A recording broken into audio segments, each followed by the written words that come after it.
a man who defeated an army of thousands with only 300 men. There was a man named Gideon.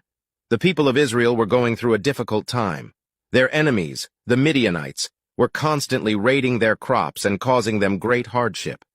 The Israelites cried out to God for help. One day, as Gideon was hiding in a winepress threshing wheat to keep it from the Midianites, an angel of the Lord appeared to him. The angel greeted Gideon as a mighty warrior and told him that God was with him. Gideon was filled with doubt and questioned why all these bad things were happening to the Israelites if God was really with them.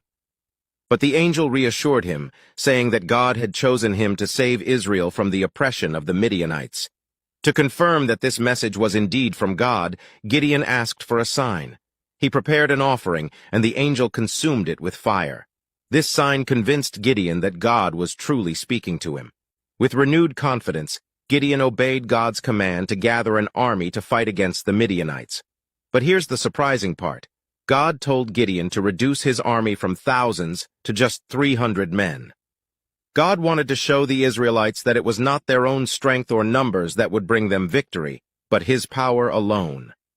Armed with trumpets and torches hidden in clay jars, Gideon and his small army surrounded the camp of the Midianites in the darkness of night.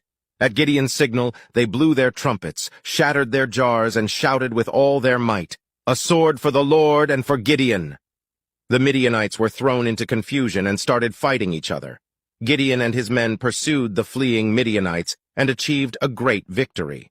The Israelites rejoiced, grateful for the deliverance God had brought through Gideon.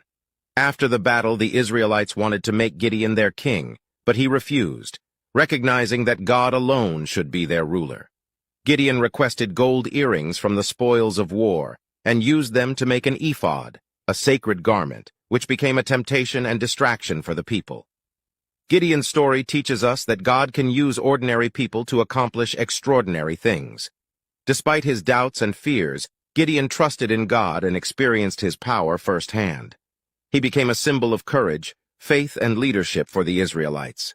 This is the end of this episode. Follow for more.